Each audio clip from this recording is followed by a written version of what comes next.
everybody, it's Romania Black, and we are on chapters 87 and 88 of Heaven Official's Blessing. I only picked 2 chapters this week because it's about 35 pages for both, which is about the length I've been running with all the chapters. So they seem like 2 pretty hefty chapters. And honestly, if I added the next section of 2 chapters, it would be another 30 pages, which would be like 60 pages worth, which is, I'm not ready to go over that threshold yet. So yeah, we're doing chapters 70, 87, and 88. I do have a bit of an upper respiratory infection. I went to the doctor this morning and they're like, yeah, you'll be fine. Just take this medicine and get some rest. And I was like, I'll take this medicine, but I can't rest till I read my Heaven Official's Blessing.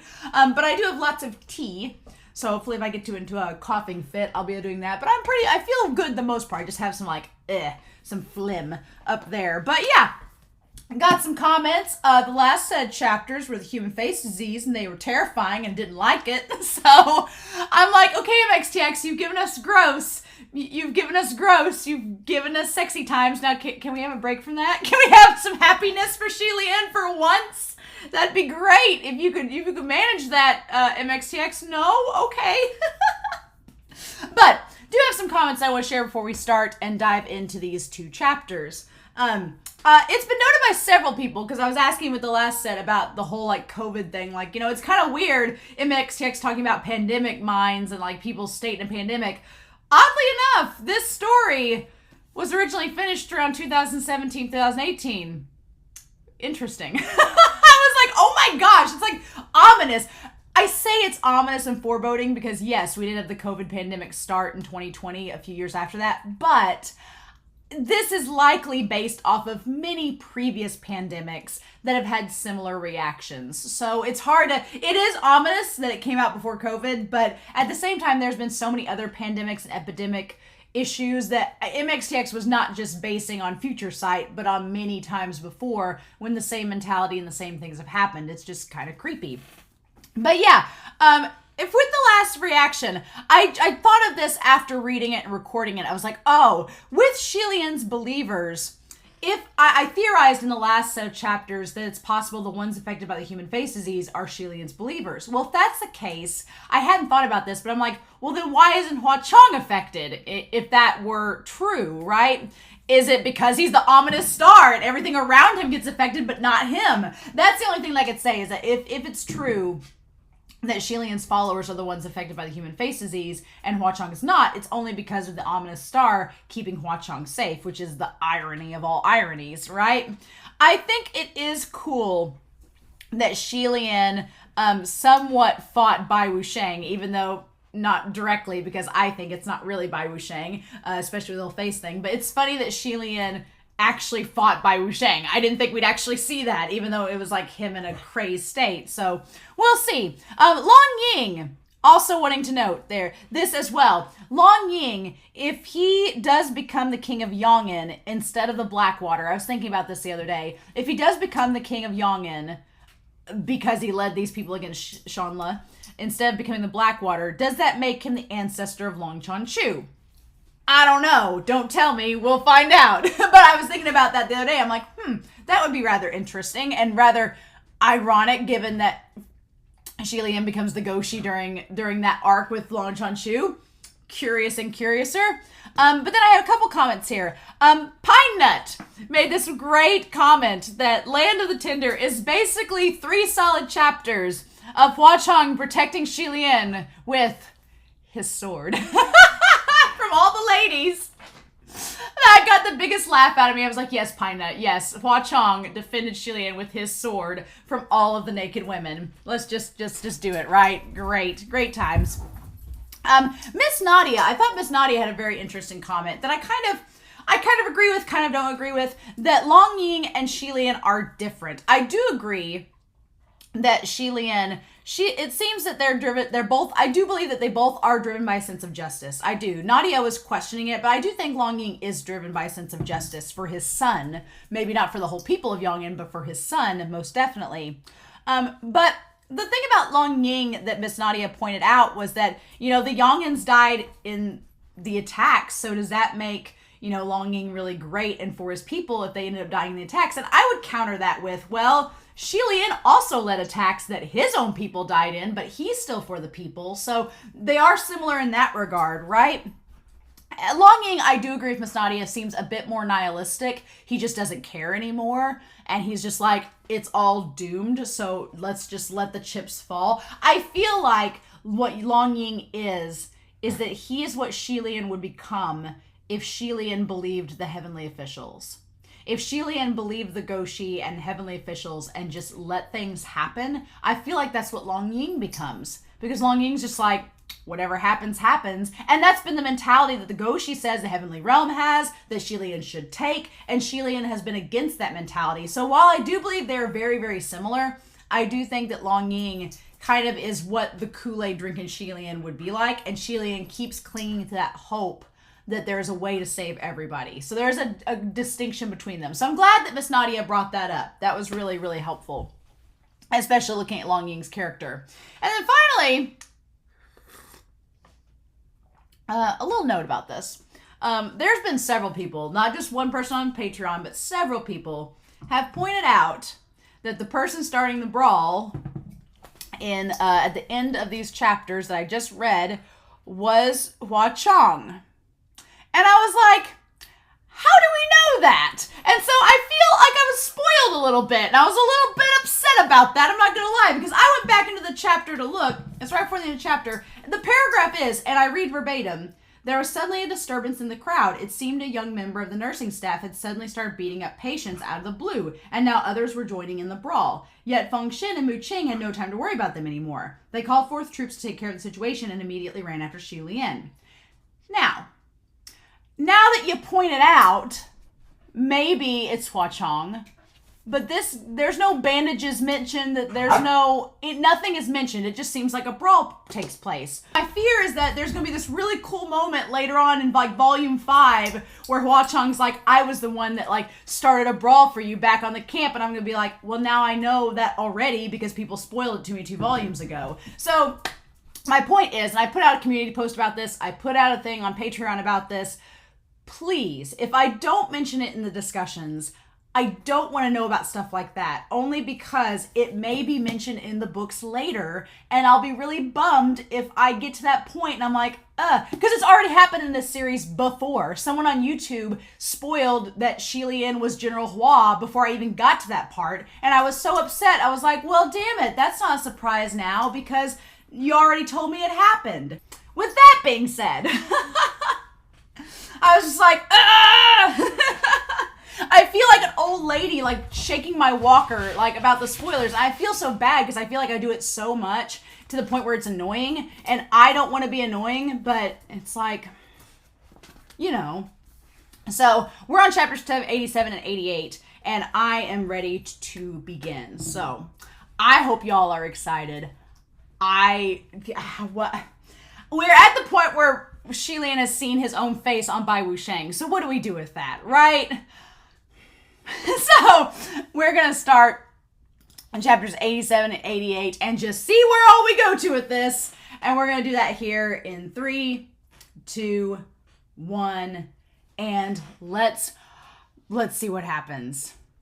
Chapter 87, Gilded Figure, Exertion to Block Celestial Ruin. Okay. Xie Lian was beyond outraged. He pulled out the sword impaled through that chest and was about to thrust again when he realized there wasn't a trace of blood on the blade. Okay, yeah, it's not him. Instantly understood and changed the course of the blade and slashed off the head of that white-clothed youth. The decapitation was swift, and when the head and its body were separated, both shriveled up and became a heap of skin bags. It was an empty shell. It was a puppet. Okay. Twice he had met that creature, and twice he had used a fake body. Not once did he show himself in his true form. Although not surprised, he was filled with angry resentment. His sword venting his anger on that soft and limp body, the sharp oar of that blade slashing the skin bags to shreds, and he still wasn't relieved. Feng Xin couldn't watch anymore and tried to stop him. Your Highness, it's only a shell.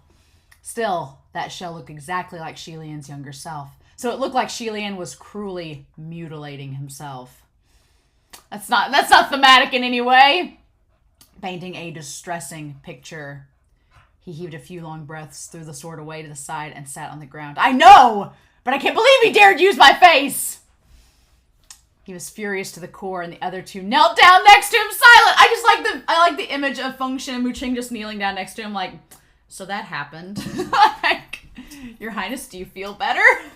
Don't take his bullshit to heart. He was only playing with you. No, he said some things that weren't a joke. He actually told you a way to lift the curse. He didn't tell me how to cure the human face disease. He told me how to inflict it. Oh! He nodded, and he felt it was best not to stick around at Basie Hill, and decided to leave first. He didn't want the soldiers averting their gazes, nor hearing the cries and whines of patients, so he returned to his own crown prince bedchambers in the palace that had been empty for many, many years. Oh, okay, so got things to talk about. It was only after closing the door Xie Lian calmed down. He spoke in a grave voice. Those faces growing on the people are all the dead souls of Yongin. Some are those who died on the battlefield, the majority are those who died in the drought. Oh, well, no wonder none from Yongin were infected with the human face disease. Of course they wouldn't want to attack their own people. Those who died in the drought weren't killed by those in the royal capital, so even if there's a grudge, there was no reason to strike here. Even if that's the case, you both know that when a person dies, there's a period of confusion. When a person had passed away, there was a time when their souls were like a newborn, barely conscient, half cognizant, unknowing of who they were, where they were, and what they were doing. And that period could be long or short depending on their own affinity. The period was called a period of confusion. Oh. Under those circumstances, the family or lovers of the spirits could guide them or influence them. The common custom of calling spirits on the seventh day was based on this rationale. And it says here, calling the spirit on the seventh day is a common belief that souls of the dead return home on the night of the sixth day to the morning of the seventh. There are many different rituals depending on the region on what is done when the spirit returns. He told me that the soldiers of Yongin harbored an intense animosity and hostility towards the royal capital, and their parents, spouses, and children, many of them died in the drought. Oh! Those souls of the dead would unconsciously be affected by their family's emotions. And so he used the strong wills of those soldiers to instill enmity within the spirits. He urged them to take on living flesh as the host and fight for nutrients within the host's body. Ah! And this worked because those spirits, in their period of confusion, were repeatedly indoctrined by one thought. If not for them, you could have survived. Oh, okay. What kind of bullshit is that? Who deserves to live and who deserves to die? Of course, Feng Xin. Before Long Ying had unintentionally buried the body of his son here at the royal capital, and that became a fuse for this curse. I told him to give me a cure, but with so much talk, all he told me was the entire process of how to cast the curse. A curse couldn't be lifted by just knowing how it had been cast. He's playing with you! What the hell? WTF! He wasn't playing with you. He did tell you the way. Oh, Mu Qing. What way? The way to lift the curse. His eyes brightened as if he discovered a secret. Yongin's curse works because they harbor hatred towards Shanla. As for Shanla, there isn't any less hatred harbored for Yongin. Since he told you how to cast the curse, then an eye for an eye. You can just cast the same curse and inflict the human face disease upon those Yongin. Just think. The curse can only work if there are living people working it. Once they're infected by the disease, they'd be too busy dealing with it. And maybe in the long run, there wouldn't be any of them left, so the curse would break itself. Xie Lian had never thought of it that way. He was dumbfounded, but he's like, definitely not. Why not? Don't forget the one who cast the curse first were them. No means no, and you're wrong. And it must be also difficult for the Yongin soldiers to get infected, just like the soldiers of Shanla. Don't ask me why. Then just infecting civilians is fine too. They don't have a complete set of first aid resources in hands like the royal capital. The moment the human face disease erupts, it'd spread much faster, and they'd have no way to fight back. Threatening the safety of the civilians behind their backs to stop curses and force them to surrender is the same thing. They can't compete with the royal capital in exhausting resources. But Xie Lian instantly rejected the idea. Absolutely not. Don't forget what we called them when they attacked the innocent civilians of the royal capital. Despicable. If we do the same thing, then won't we become the same despicable people? How is that different from them? Mu Qing schooled his excitement. Your Highness, don't forget just what kind of people died to lure you into the land of the Tinder. They're what you called innocent civilians. And once that was said, he fell into hesitation.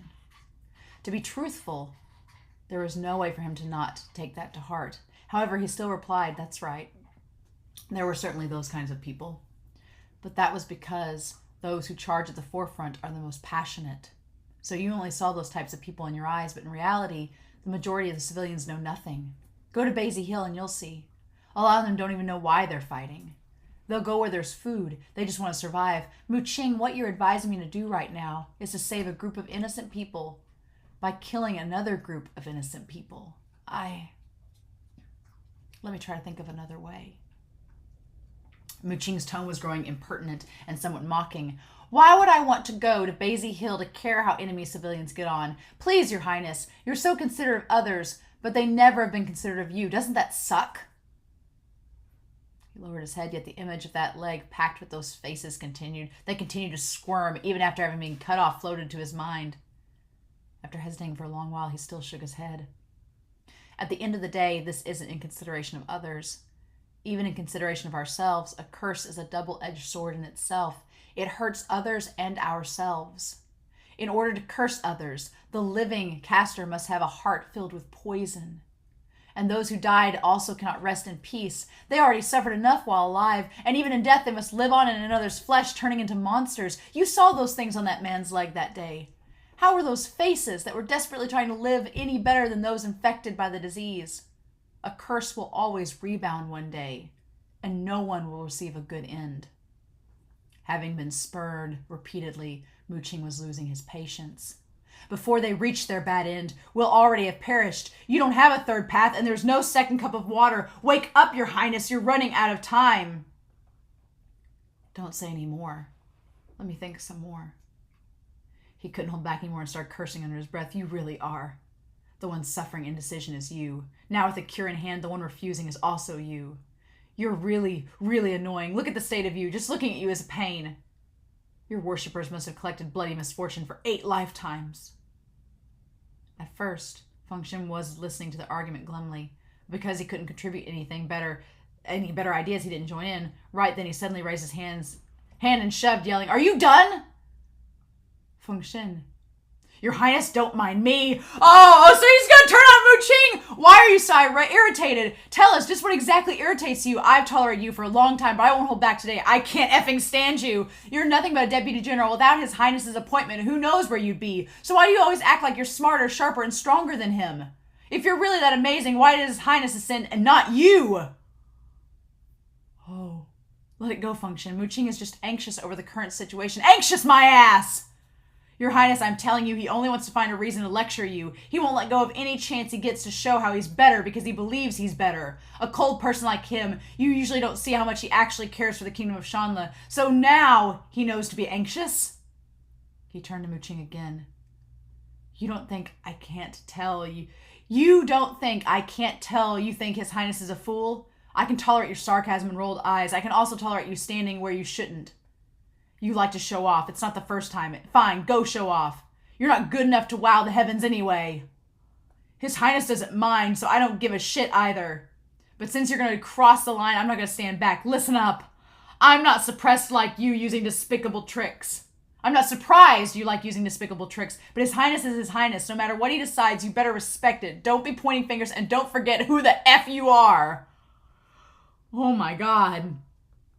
When Feng Shen yelled, Xie Lian tried stopping multiple times, but it might be because he'd been holding back for too long, so he couldn't be stopped at all, spilling everything in one go.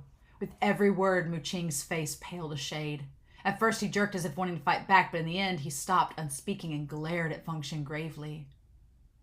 Xie Lian was furious. Are you done? Do you want me to kick both of you out?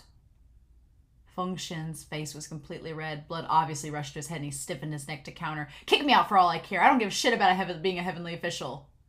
If it wasn't for Your Highness's appointment, I really don't care for it. But even if you boot me back to the mortal realm and I become human again, I'll still be loyal to you, Your Highness. At your command, I'll be the first to charge forward. I will not stand for a traitor. This guy, if he can't use you to become a heavenly official, he might not even follow you. I bet he doesn't even have anything good to say about you. There, I'm done. Oh my god! At first, Muqing was silent, his hand covering his mouth. But having held back for so long, too, he couldn't put up with any more and yelled back, "Effing use him! What a beautiful speech! What do you know? Both of you shut up!" The two bit back their retorts with immense difficulty.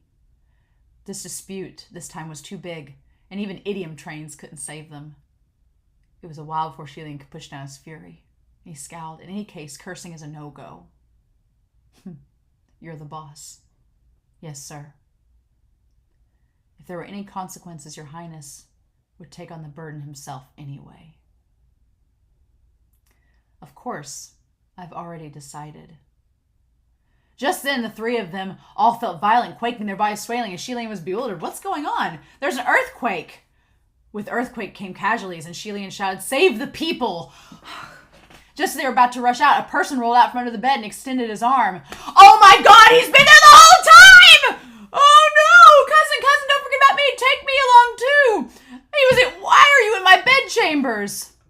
Oh, he couldn't possibly fathom the bizarre life that Qirong led, having nothing better to do than to gather and collect anything related to Xie Lian all day. He also didn't know how long Qirong's been listening to them in secret, but with such a dire situation at hand, he didn't have the time to question him. He grabbed Qirong's arm and ran and disposed of him in an open area. It was chaos within the palace, and countless attendants screamed as they rushed out from that extravagant building. "Is anyone hurt? Is anyone stuck?" Fortunately, it didn't take long before the earthquake stopped, and after inquiring, it seemed there were no wounded or dead. Still, his heart was tight. Suddenly there was another scream, and many were pointing at the sky behind him. He whipped around, his pupils shrank. At the center of the palace was a gigantic, glamorous pagoda, and it was slowly leaning. The celestial pagoda was going to collapse. This celestial pagoda, its full name, the Pagoda of Celestial Being, possessed centuries of history and was one of the symbols of the Shanla Palace. It was also the tallest building in all the royal capital, sitting in its heart between the palace and the fortress city. It was a renowned landmark. If this pagoda fell, there would be innumerable casualties. The palace attendants and the pedestrians on the streets outside the palace all started fleeing with even more madness. Seeing this, Xie Lian's right hand immediately moved to cast spells, and he yelled in direction of Mount Tai, saying, "Come!" The pagoda continued to lean slowly, as if it had been bent to 1/3 of the way down. The masses suddenly felt another wave of quaking. This tremor also came from the ground, yet it was different from that of an earthquake. The tremors came one at a time, having its own regular rhythm, and it became faster and faster, closer and closer. When that pagoda seemed to have leaned some more, the people finally realized the tremor was the footsteps of something. A giant golden statue over 5 meters tall, a sword in one hand, a flower in the other, its body glowing. It was walking towards the palace in large strides. "What? What?" Someone immediately shouted in amazement. "Isn't that the Crown Prince statue from the Shanla Pavilion at the Royal Holy Pavilion?" "It's true, the golden statue. It's coming from Mount Tai." What? Every step that golden statue took was a number of miles, but it didn't step on anyone. Thump, thump, thump, thump. It stepped to the palace like it was flying and caught the celestial pagoda from falling, stopping that ruinous situation. Under the setting sun, that golden light shone. That glowing gilded figure raised both hands and with its might exerted all its strength to hold up the gigantic pagoda that had almost collapsed. It was the very picture of a miracle, shocking countless witnesses into awed silence. Xie Lian slowly dropped his hand and looked at the divine statue.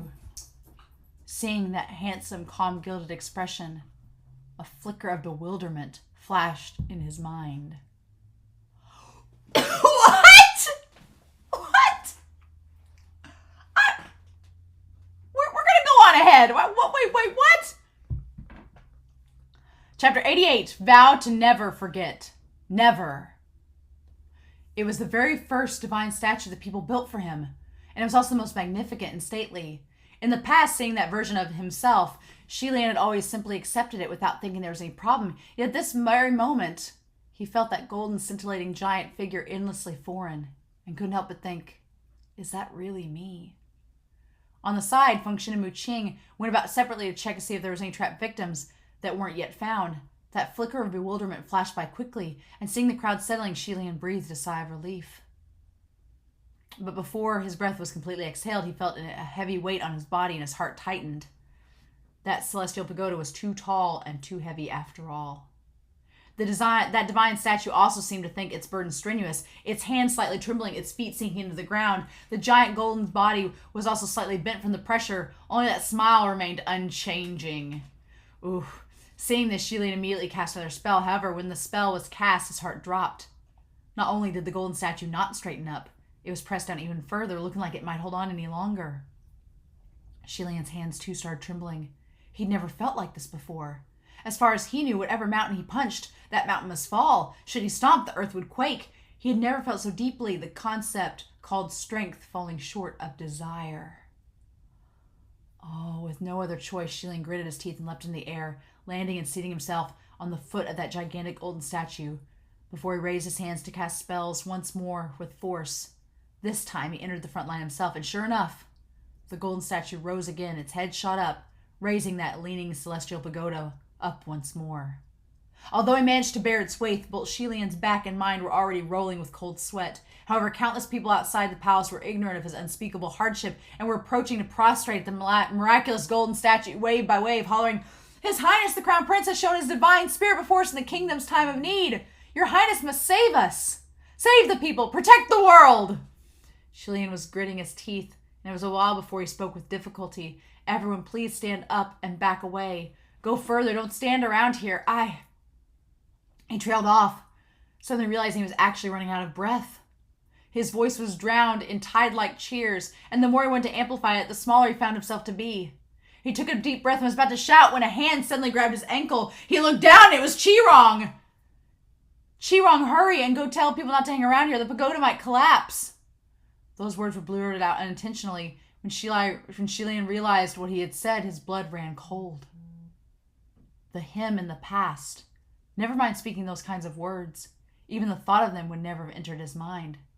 Even if the sky was going to fall, he believed he could support it. But the him now, he realized something alarming. He no longer believed. Not only did the people stop believing in him, even he could no longer believe in himself. Qirong immediately responded instantly. "How can it collapse? Aren't you holding it up?" He felt his heart drop. Xie Lian didn't notice the darkening expression nor his eyes going wild at all. "Cousin, let me help you." "Help me? How?" "Didn't you say you know how to inflict the human face disease? Tell me how to do it. I'll help you curse Yang and I'll help you kill them all." So he did hear everything that was discussed under the bed. "You fool! Do you know what a curse is?" "I do. Isn't it just a curse?" "Cousin, let me tell you, I have quite the talent in this area. I curse my dad often. Maybe he even died from curses. You..." "Just go! Oh my God!" No! Fine, don't tell me how to cast the curse. Then tell me, how can I avoid getting infected by the human face disease?" "You know, right? You knew why the soldiers weren't getting infected, no. Cousin, tell me why, please." There were still many palace attendants gathered nearby, and who knew how many ears were listening. Xie Lian was afraid leaking that information might start something, so he remained silent. However, sure enough, some people couldn't hold back any longer and raised their heads to ask, "Your Highness, is that true? Do you really know how to cure the human face disease? Why didn't you say anything?" The eyes of those people on Qirong were all going wild, and Xie Lian kept his mouth shut tightly, squeezing out but a few words. "No, I don't know anything." There was a small disturbance in the crowd, but it didn't escalate. Just then Fengxian returned. He saw from afar Qirong leaning near Xie Lian and shouted, "What the hell are you doing? Fengxian, come take him away!" He acknowledged and came forward, but Qirong latched onto Xie Lian and cried impassionately, "Cousin, you're going to defeat Yang and chase them all away for sure, right? You'll protect us for sure, right? Right?" If this were a few months ago, maybe Xie Lian would have still emphatically answered with fervor, "I will protect you all." But now he didn't dare. Qirong's expression was exceedingly agitated, and Xie Lian was slightly puzzled watching him, because he knew very well that Qirong was not the type to be concerned with the kingdom nor its people. Even if the kingdom was doomed, he should be more scared than anything. So why was he so agitated? A moment later, he suddenly remembered something. The father of Qirong had been from Yong'an. "Oh, cousin, you won't really leave it be, right? Are we going to just let us be trampled and ridiculed by others like us? Do we really have no other way? At his demand, Xie Lian could feel his heart breaking, because he realized Qirong wasn't wrong. In the face of everything, he really didn't know what to do. Let me go request the king to detain him again. Even whilst being taken away, Qirong was still struggling. He roared, "You have to hold on. You can't fall!" He couldn't fall. Xie Lian himself knew that he couldn't afford to fall. Even if the nearby civilians escaped, the celestial pagoda must not fall. If it collapsed, not only would the centuries-old royal monument be destroyed, the main part of the martial deity avenue, along with its many residents, would all be demolished.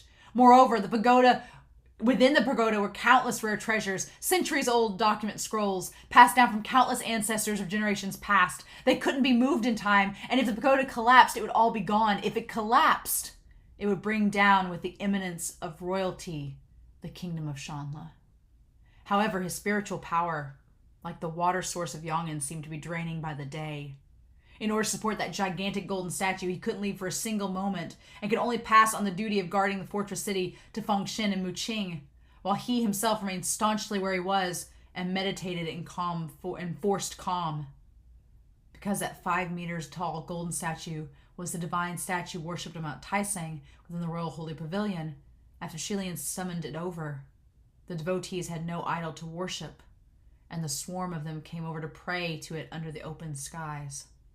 Although this was the palace and outsiders shouldn't have been able to enter, first, the earthquake had collapsed a section of the palace walls. Second, it was chaos within the royal capital and there wasn't enough authority to go around. And third, any more oppressive authority might cause another riot, so the people had to be let through.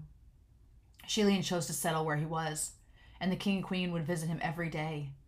Days passed in a blur as he spent all of his power holding that celestial pagoda up on one hand and on the other trying to restore energy, waiting for the day he would be released. The king didn't have it any easier on him. His hair was now more white than not, and even though he was obviously in his prime, he looked to be over 50. When the father and son saw each other, although in speaking, yet they were more at peace with each other than they'd ever been before. The queen had watched Xie Lian grow up and had only ever seen her beloved son in a state of elegance and divinity. Now watching him miserably guard the palace, exposed to the harsh elements and refusing to let anyone close to help cover him up, she was filled with sorrow and grief. Standing under the scorching sun herself to shield him from the rays with an umbrella. After a while, Xie Lian was afraid she'd be tired and spoke up. "Mother, go back. I don't need this. Don't come near here, and don't let anyone else come close. I'm scared that..." But what he was scared of, in the end, never left his lips. The queen's back was facing the devotees gathered there, and having held back for some time, at last tears streamed down. "My child, you've suffered. Why? Why would such punishment befall you?" In order to hide her sallow and pale face, the queen's makeup was heavy, yet with her tears the foundation still melted, revealing a woman who was no longer youthful. She grieved for her son, cried for her son, but she didn't dare cry out loud, scared people would notice. The king held her shoulders, and Xie Lian watched her in a daze. The first thing people think of when they are in a state of suffering is their loved ones, and to Xie Lian that person was no doubt his mother. Maybe saying it out loud would be pointless, but after days of exhausting strain, having been cut down again and again by knives, at that moment he wanted to turn into a 10-year-old child and run into his mother's embrace to bawl. Yet every road walked that led to this day was chosen by himself. His parents were already in a difficult situation, and with so many citizens watching, he could not show a trace of weakness. If even he couldn't hold on, who could? Thus, Xie Lian spoke against his heart. "Mother, don't worry, I'm all right. I'm not suffering." Suffering or not, only he knew his heart. A few palace attendants came to assist the king and queen, and after they reluctantly left, Xie Lian passed out for a short while, exposed under the scorching sun. An unknown amount of time passed. When he opened his eyes again, dusk was settling in the skies. The setting sun shone its last rays, and below him there weren't many devotees left. However, when he looked down, he saw that not far from his person was a small, lonesome flower. Xie Lian wasn't very sure when such a flower was placed, and he extended a hand to pick it up. It was a tiny flower, a flower that was snow white, its stem lush green, its stalk thin and weak, carrying a tear-like dew looking pitiful. The faint fragrance was familiar, and although ordinary, it was touching. He held the flower tight in spite of himself and pressed it near his heart. Just then, the sudden stench of blood overtook the faint fragrance. Xie Lian looked up, and his sight was muddled as a shadow came at him, screaming. Why? Why? Startled, Xie Lian pushed that person away and tried to bring forth strength. Who? That push made that person tumble and roll to the ground. Xie Lian still had to support that 5-meter-tall golden statue and didn't dare to rise up. And didn't dare to go close, but only took a second for him to recognize who it was. The individual only had one leg. It was the young man who had gave him the umbrella, the one he had personally amputated.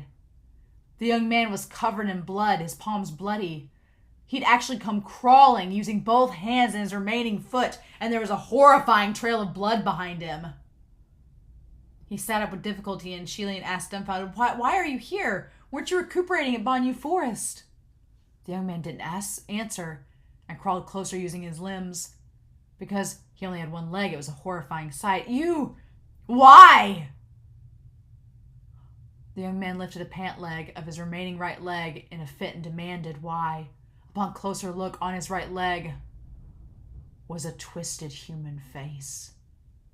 This was one of the things Xie Lian worried about the most, and sure enough, it had happened. If he wasn't already seated, he might have fallen over. The young man slapped the ground and roared, Why did you cut my leg off? It's still relapsed. My leg is also gone. Why? Give me back my leg. Give me back my leg. That rainy day, that young man's face had been full of smiles when stuffing that umbrella into Xie Lian's hands. Yet before him now was a state of complete madness. And the difference was too striking. Xie Lian's mind was in chaos, a complete mess, and his voice trembled. It took him moments before he snapped out of it and said, Let me help you. Immediately he cast a spell to suppress the evil poison on that young man's leg. Yet unexpectedly the sound of wailing came from all around, and several people came at him. Oh, Your Highness, save me! Your Highness, save me!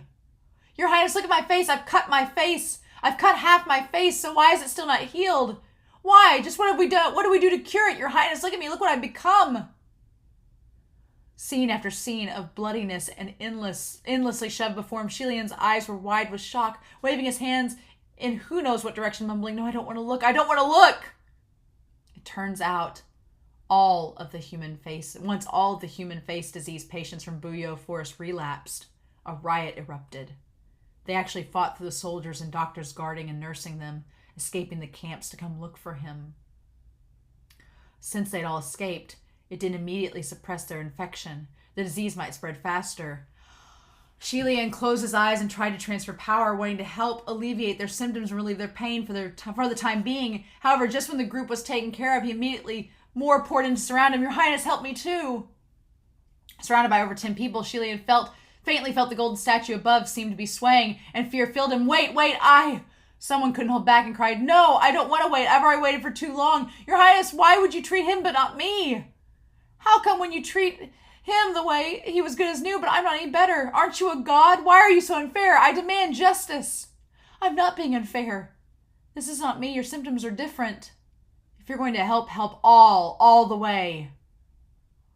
Now you want to drop everything. What exactly you're playing at is up to you.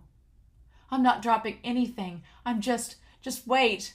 Don't you know how to cure this disease? If you know, won't you tell us? I don't know anything. You're lying. I heard someone talking. You knew. I've seen through you. You won't tell us because you just want to keep begging. You want us to keep begging like this so you can steal our donation money. Liar, you're a liar. What's the cure? Just tell us. Tell us now. Xie Lian's face was as white as a sheet, his eyes blank. Countless hands were shoving around him. There was even a pair maliciously strangling him. Finally, something hilarious happened. He was clearly a god of heaven, but at that moment there was a tiny voice crying at the bottom of his heart, Save me. There seemed to be someone pulling those hands away, but at the same time not. He wasn't very sure. Only those faces of bloody scars, the people who were missing limbs, looked as if they were going to shred him into pieces and devour him. Who knew how long it would be when, in the far distance, came the demon-like wails of a horn? The masses only cared for their own cries and tearing. Ignoring that horn completely, but Xie Lian snapped out of it instantly. That was the sound of a Yong'an victory horn. He couldn't sit there nor hang on any longer. His body bent and he keeled over. At the same time, that 5 meters tall gilded statue he'd worked so hard to uphold mimicked his movement. As if it suddenly lost life, it collapsed boomingly. Soon, along with it, came another loud rumbling sound. That gigantic and heavy celestial pagoda came crashing down, crumbling like that golden statue. The gilded figure shouldn't have broken, yet because Xie Lian had injected too much spiritual power into it, hoping it'd hold up the celestial pagoda, it had long since become fragile. The patients that escaped Buyo Forest were fleeing, dying, getting hurt. Within that palace and upon the streets, the people ran madly, some dodging the fragments of that celestial pagoda, some dodging those horrifying disease victims. With both hands grabbing his own head, Xie Lian ran and stumbled out of the gates of the city fortress. The fortress towers were ablaze. The smoke black and heavy, Xie Lian rushed up the terrace, passing by numerous distraught soldiers fleeing. Once at the terrace, he didn't know what to do either, and he could only look down below at a loss. Without knowing when or how, tears streamed down his ashen face. In that blurry field of vision, corpses filled the fields, and only the silhouette of a white-clothed individual was distinct. This is the moment! Was distinct. His large sleeves fluttering. That figure wasn't a youth, but a man. And when he turned his head, he saw Xie Lian from afar. He waved at him in a carefree manner, as if about to disappear. Don't go! The first 2 times he saw me, he used his fake skin. This time, Xie Lian's gut told him this must be his true form. Thus, he crossed over the fortress wall without hesitation and leapt, jumping off the walls. In his life, Xie Lian had jumped from extreme height countless times. Relying on his strong spiritual power and his martial might, he could land safely every time. Every time he was pleased and full of pride. Every time it was the very picture of a celestial descent they spoke of in the legends. This time, however, he was no longer a legend. When he landed, it wasn't steady and his foot twisted. A needle-sharp pain instantly shot up from his leg through his entire body. He had broken his leg. Oh my God. Breaking a leg wasn't really anything, and it soon healed. Only ever since that day, it was like Xie Lian had become an entirely different person. It was like he had lost his spirit and was no longer divinely invincible. After the first defeat, there would be a second, and then a third. He didn't want to unsheathe his sword nor enter the battlefield anymore. But because there was no one who could shield and replace him, he could only bold-headedly go forth. Once on the battlefield, he didn't slack off either. He really did his utmost, but for some reason, even though he was clearly a young man barely past 20, the hand holding his sword already shaking like that of an aged elder. Shuddering with a heart filled with fear. Yet he couldn't explain who or what exactly he was afraid of. In the end, the soldiers who used to revere him gradually lost patience. Xie Lian knew that a rumor had started going around among them. How is he a martial god? More like a god of misfortune. However, he couldn't rebut, only because he himself started wondering, had he really maybe turned into a god of misfortune? It would have been good if that was the only issue, but to the kingdom of Shanla, the real dooming catastrophe was the human face disease, and finally it had completely lost control. 500, 1,000, 2,000, 3,000. In the end, Xie Lian could no longer dare ask just how many people were affected today. As if, like his final sentence that day, the heavenly realm finally opened its gates to him and sent a message. Your Highness, it's time to return to the heavenly court. What would be waiting for him when he returned, he couldn't say. For once, Fengxian and Mu Qing looked agitated. Xie Lian, however, had his mind on something else. He said to the two, before we leave, I want to go somewhere to have a look. Where? The Royal Holy Pavilion. Don't. But Xie Lian was already walking by himself. Your Highness! They could only run to follow. The 3 of them hiked up the mountain on foot. The Royal Holy Pavilion was where Xie Lian's first holy temple was erected, and it was also there where his first divine statue was built. However, under the instructions of the Goshi, those 3,000 disciples had already been sent away, and the Royal Holy Pavilion was now only an empty establishment. When they reached halfway up the mountain, Xie Lian looked down. He could see fires ablaze everywhere in the royal capital, the flames reflecting a sky full of stars, a beautiful sight to behold. Fengxian yelled, Those madmen! Xie Lian only watched the flames, his eyes unmoving, and Function shouted, "Stop looking! There's nothing good to see!" In the past few days, Function had yelled at Xie Lian countless times. "Do you enjoy straining yourself or what?" But truthfully, Xie Lian didn't know what he wanted to do. He only knew that whenever another one of his temples got burnt down or desecrated, he couldn't help but want to go take a look. Yet, once he'd seen, he couldn't speak nor stop anyone, and he could only stand there and watch. What was there to see? He didn't know either. Just then, the light of fire blazed upon the Crown Prince summit, and Function was aghast. They couldn't even let the Royal Holy Pavilion go? Did someone dig their ancestors' grave? Or... He trailed off and shut up. This is because he realized before them the suffering of many of those from Shanla were worse than the joking of digging ancestors' graves. However, the fire wasn't great, and it soon died down, seeming to have been extinguished by someone. Maybe Huachong? Now Function was surprised. These days, there were only people who dared set fire, not extinguish fire.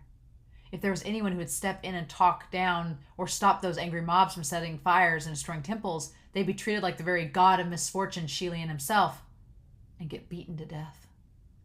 Because of this, the three of them no longer dared reveal their spirits before mortals and had long hidden away their forms. Oh, so you can't see them.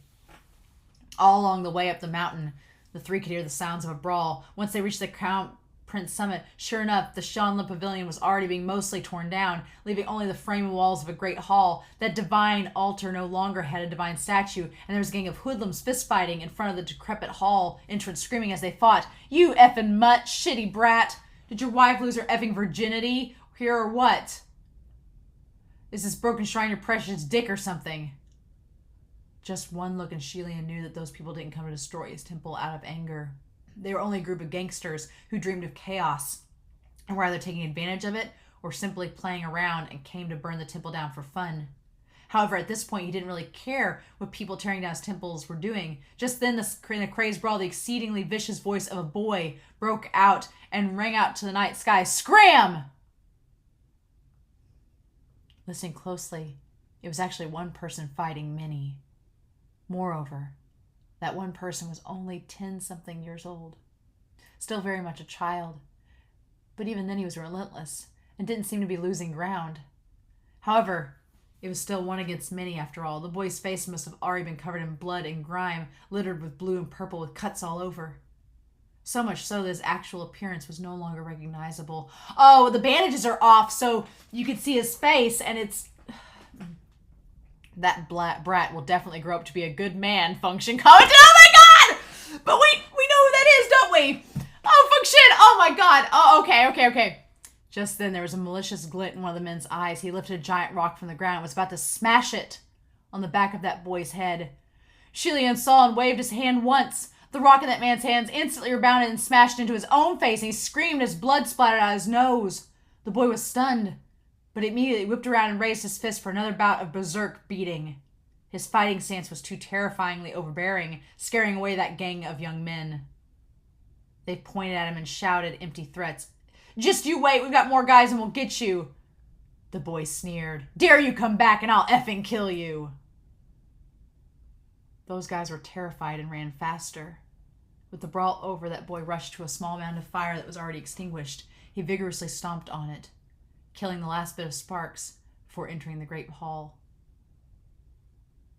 He picked up a piece of paper from the ground, carefully flattening it, and hung it in midair before finally he sat down and leaned against the altar, zoning out. Xie Lian walked over, lightly sweeping past. He leapt onto the altar and discovered what that boy had hung in the air was a painting. The brushwork was rough, obviously done by someone who never learned how to paint, yet every stroke was serious and sincere, depicting the solemn figure of the God-pleasing Crown Prince. He seemed this was used to replace the divine statue that he had summoned away. "It's pretty well painted," Function remarked. In the past many days, Function had finally saw someone who would defend Xie Lian. He was already so excited that he almost joined the fight earlier to help the boy out, so obviously he still harbored good feelings for the kid. Mu Qing, however, only looked down, his eyes shimmering as if recalling something, but didn't say a word. "He knows who it is! He knows who it is!" Xie Lian raised his hand and gently flicked that painting. It wasn't particularly obvious. It only looked like a breeze blowing by. Yet that voice shot up, the head that was laid upon his hugged knees. That tired interface instantly lighting up. Is that you? That brat's pretty sharp. Let's go, Mu Ching said. Xie Lian nodded lightly and was about to turn to leave when the boy pounced on the edge of the altar, his breathing slightly accelerated. I know it's you, Your Highness. Don't go. I have something to say to you. Hearing him, the three of them were taken aback. That boy seemed to be quite nervous, his fists clenched. Even though your pavilion and temples are burnt down, don't be sad. I'll build you many more temples in the future. Bigger, more elegant, better than anyone else's. No one will be able to compete with you. I'll do it. The three of them were speechless. That boy's attire was dirty and unkempt, his face muddy and grimy, covered in bruises and cuts, looking sad and pathetic. Yet he spoke such ambitious, bold words, sounding truly laughable, making one feel rather complicated. Seeming to be afraid his voice might not reach Xie Lian's ears, he circled his hands around his mouth, cupping them, and shouted towards the painting hung above the altar. Your Highness, did you hear me? In my heart, you are God. You are the only God, the one true God. Did you hear me? He screamed himself hoarse to the point where the entirety of Mount Taisang seemed to be echoing his voice. Did you hear me? Xie Lian suddenly burst out laughing. The laugh came too abruptly, making both Function and Mu Ching jump. Xie Lian shook his head as he laughed. That boy obviously couldn't hear him, yet he seemed to have sensed something, his eye bright, looking around. Suddenly a drop of ice-cold water fell on his cheek. The boy's eye bulged in that instant. In his eye was the reflection of a snow-white figure. He blinked, and when he opened his eyes, that reflection was gone. Seeing that Xie Lian showed himself for a second, Function spoke up. Your Highness, just now, did you? Just now? Oh, my power's drained, and it slipped just now. The boy straightened up, rubbed hard at his eye, trying desperately to retain that ephemeral shadow. Xie Lian, however, closed his. A moment later, he spoke. Forget it. There was finally a response, yet it was those words. The boy's eyes first lit up, his lips curling, but soon after it became shock, and the curve of the lips fell. What? Forget what? Xie Lian breathed a sigh and said to him in a soft voice, Forget me.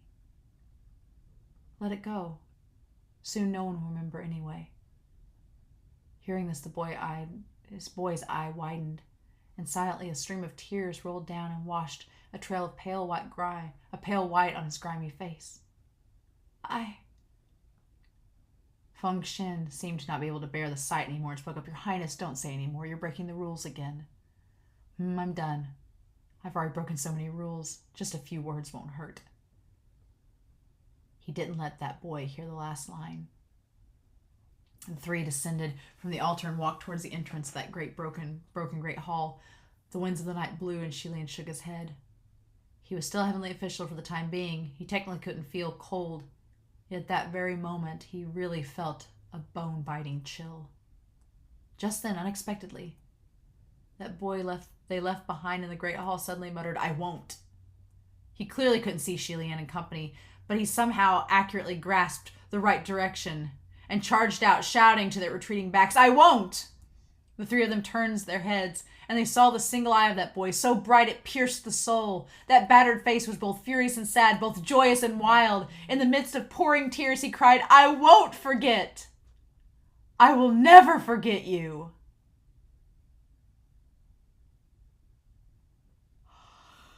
Oh, the end of book 2! Oh my god! Oh my god! Oh. I assumed that if once we ended book 2, we'd return to the present.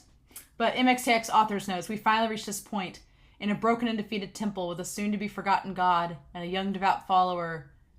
And a young devout follower was the first image that flowed to my mind for this novel, and was also what first gave me the impulse to write it. I'm also the kind that would write up an entire book just for a scene. All this plot planning exhausted me. To be able to follow the journey to this point is not easy, so thank you, I love you all. But writing this is even harder. This book is killing me. Alright, the second book is done. The third book will return to the normal, present timeline. Oh my god! Oh! Oh my god! Oh, well.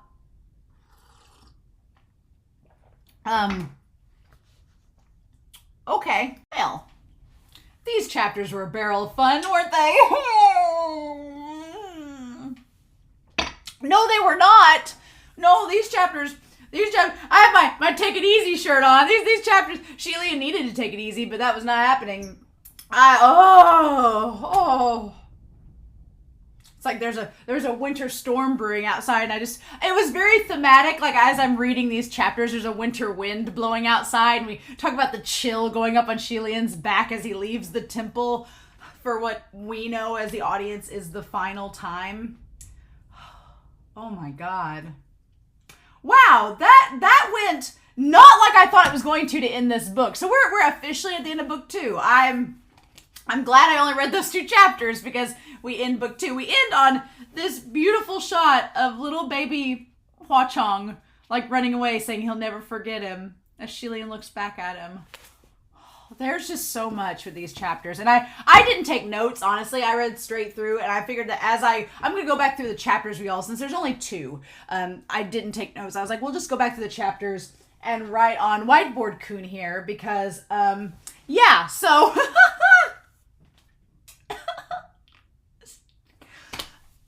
Oh my gosh, I'm gonna need that tea. So there's a lot. So as far as we know, here's essentially what has happened in these chapters leading up to, we had the human face disease. Break out. That became a thing.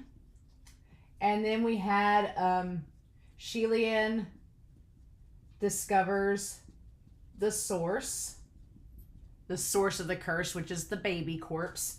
And Bai Wusheng offers the solution, which is such a sneaky way. Anime Annie described in their comment Bai Wusheng being like the snake in the Garden of Eden, being like, here's your secret knowledge about the curse. And Bai Wusheng is very sneaky, because they didn't tell Xie Lian outright the solution. There is a solution, but it's not really a solution. That's the curious thing about it. Muqing calls it a solution, but there is none. The solution is more death and destruction and creating an endless cycle. That's what it is. And Xie Lian's like, I can't do that. And I stand by Xie Lian's reasoning of not being able to do it. It just really sucks, because Xie Lian's kind of worked himself into this corner, and it's like, well, now what do we do, right? So we offers a solution. Feng Xin and Muqing have it out with one another. They have their final argument that seems like the nail in the coffin. And the thing about it is that I feel like what's going to happen, and we'll talk about that in a second, they argue about the situation, and then Xi-Rong, oh my God, Xi-Rong in this set of chapters. And then we have the pagoda, the celestial pagoda. It falls, and Xie Lian uses the divine statue, I'm going to DS, and his power to stall it. But essentially, Xie Lian no longer believes in himself. Okay, we've talked about Disney movies. I'm going to move over to Don Bluth now, because you know what this reminded me of? The whole time I was reading about Xie Lian losing faith in himself, you know what I thought of? Okay, when I was a kid, I grew up on a farm, and there was one cartoon movie that as a kid I resonated with, and it's the cheesiest, craziest movie, but it's Rock-a-Doodle. It's Rock-a-Doodle by Don Bluth. I was obsessed with that movie as a kid, because the main character, like, gets turned into this cartoon kitten and, like, goes across time and space, goes to New York, to the big city, and has these wild adventures. But in the story, Chanticleer is the rooster that makes the sun come up on the farm. And in the movie, Chanticleer is suddenly proven, it's really funny. There's a really interesting connection between Chanticleer and Xie Lian. Chanticleer, everyone believes that he lets the sun rise, and because of his crowing, the sun comes up. We, the audience, know that's not really how it goes down, but the farm animals believe that it does, and so they give all of this, like, clout to Chanticleer, and then one day it's proven by this evil owl that that's not the case, that Chanticleer is not what makes the sun come up, and everyone loses faith in him, and Chanticleer loses faith in himself, And then all this doom and gloom and despair happens. And then the movie happens, blah, blah, blah. And at the end, Chanticleer, gets his faith back with the help of this kid. So it's a funny comparison because in this story, Xie Lian, is considered to be a god by all these people, and then he loses faith in himself, and doom and gloom and despair happen, and then this kid shows up and gives him faith to get back. So Xie Lian's going to make the sun rise again once more in Volume 7. I'm just predicting it ahead of time, but all I could think of was Rockadoodle, and I was like, wow, we've really come so far in our references. We've gone from Disney to Don Bluth. But yeah, Xie Lian no longer believes in himself, and it causes the pagoda to fall. The pagoda falls. Yongin starts to win against Shanla, and the kingdom falls. And right as the kingdom falls, that's when Xie Lian gets the phone call, hey, it's time for you to come back to the Heavenly Court. The kingdom falls, and I want to make note that we see Bai Wuxiang one more time. God, we'll talk about that. Oh my God, that moment. We did get that moment. It did come back. We did get to see it. We came full circle, right? And Xie Lian is called back to the heavenly realm, and he sees Hua Chong one more time, and he says that he will never forget him. That love. That's true love, y'all. That is true love. I'll talk about that. The whole thing between Xie Lian and Mu Qing and everything. God, these chapters. This flashback was something else, right? Something else. And the crazy thing about it is there's still so much about it that I feel like MXTX, I loved her little note at the very end where she's like, she basically based this entire story on this one scene. Right? And I know exactly where she's coming from because I told people on Patreon, like, I would like to start writing more. I have like 3 or 4 ideas for 3 or 4 different stories. And my hardest thing is like putting it on paper because I'm afraid that my thoughts and stuff won't add up. And honestly, I was pretty inspired by MXTX at the end of these chapters because her saying that she based an entire story on one scene. I have like several little scenes in my head that I'm like, man, that's like the basis of something good. We could just all connect it all together. And so that is kind of inspiring as a writer that, yeah, you can create a whole story just to get to this one moment and then go from there. So, damn, good on you, MXTX. But man, these chapters. So we have this timeline. There's still lots of little things that I want to take from this timeline that we still have not eradicated or talked or have solved that are going to be questions. Because I have a feeling MXTX is going to come back around and re-talk about them as we go, right? I have a feeling it's all going to come back full circle. So, we established the idea that Bai Wuxiang is only a shell of himself. This time he made a puppet and made it look like Xie Lian. So, I'm going to put our unresolved things, over in the purple.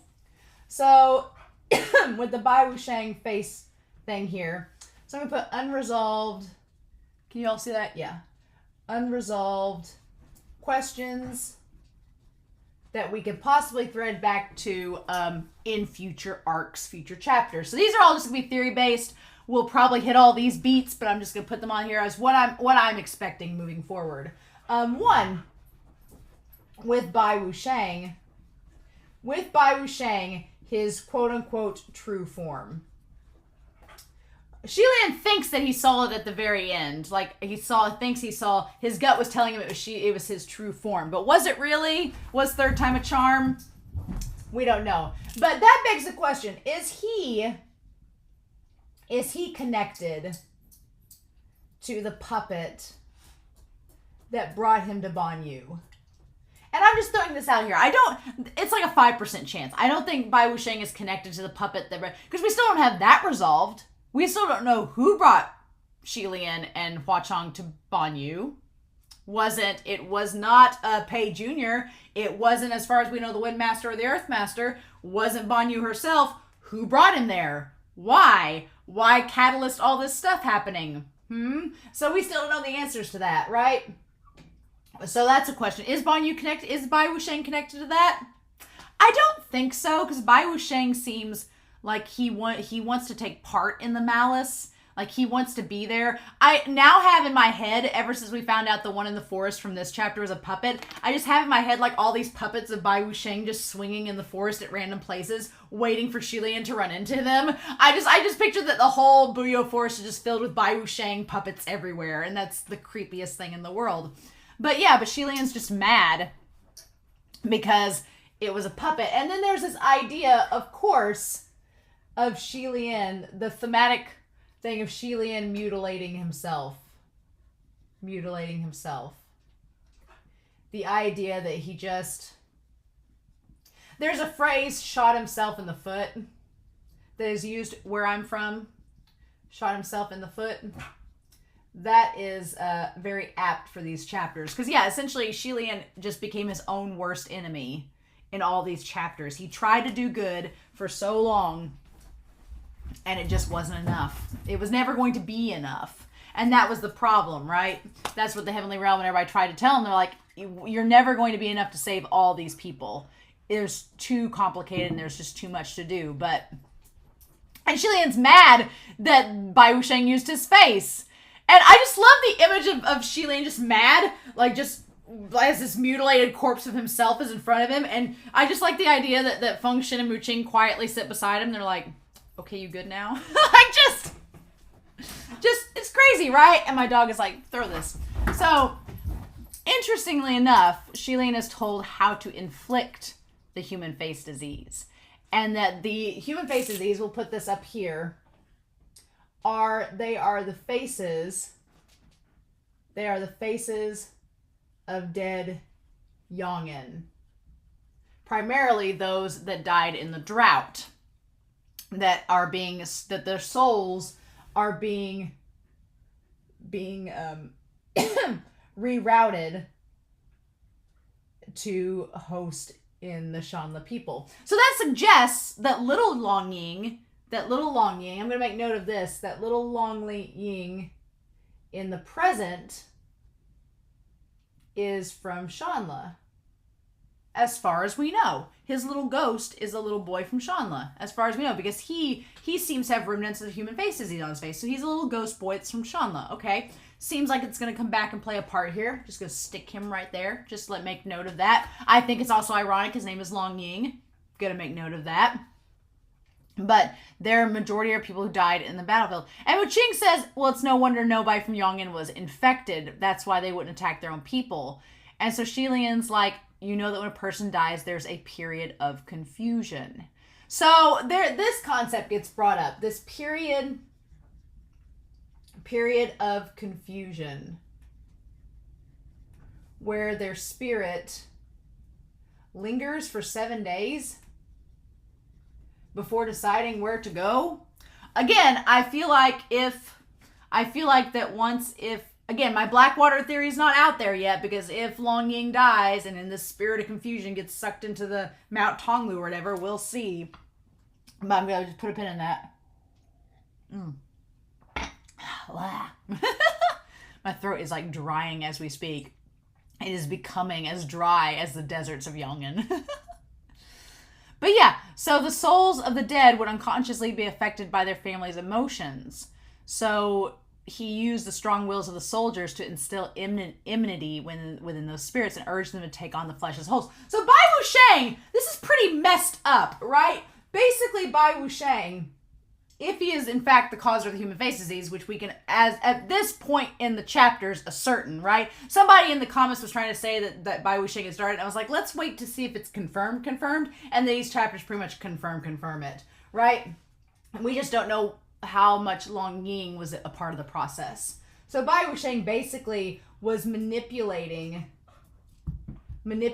ghosts to take on the flesh of the Shanla people, which is pretty disgusting, right? What's interesting about that is we have 4 supreme ghosts, right? We have Hua Chong, who works alone. Hua Chong doesn't want anybody's help at all, except maybe the Waning Moon Officer, which we know nothing about. We know nothing about the Blackwater as of yet. But Bai Wuxiang and Mu Qing, or Qi Rong, Bai Wuxiang and Qi Rong kind of operate differently in terms of using ghosts. Bai Wusheng seems like they're not above manipulating ghosts to inflict harm upon others, whereas Qi-Rong, as a supreme ghost, wants the ghost to work for him. He wants to use them for himself. So that's rather interesting, right? That they both use them in different ways. And this worked because those spirits in the period of confusion were indoctrinated by one thought: if not for them, we could have survived. So yeah, that's where. And the funny thing is, Feng Xin says in that moment, what kind of bullshit belief is that? Who deserves to live and who deserves to die? I want to point that out between the two of them, right? Because Feng Xin and Xie Lian kind of seem to be on the same wavelength with that, where Feng Xin, he says it himself, who can determine who lives and who dies? He seems quite disgusted with the curse like Xie Lian is. But Mu Qing is rather interesting in this chapter because he's like, well, we know the curse and how it works.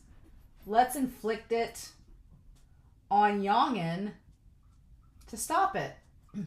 I'm actually against Mu Qing on this because I'm like, that would make Xie Lian like a ghost. It would make Xie Lian no better than a supreme ghost. That seems like we'd want to not do that, right? That seems like it'd be heavily frowned upon in the heavenly realm. Don't think we should, that'd be like extreme meddling, right? To inflict a curse. Like, you're a heavenly official, you shouldn't be inflicting curses. We'll get to that scene, but I was like, Mu Qing, what are we doing? And so he says that he's playing with you. Like, Xie Lian notes that I told him to give me a cure, but he just gave me how to cast a curse.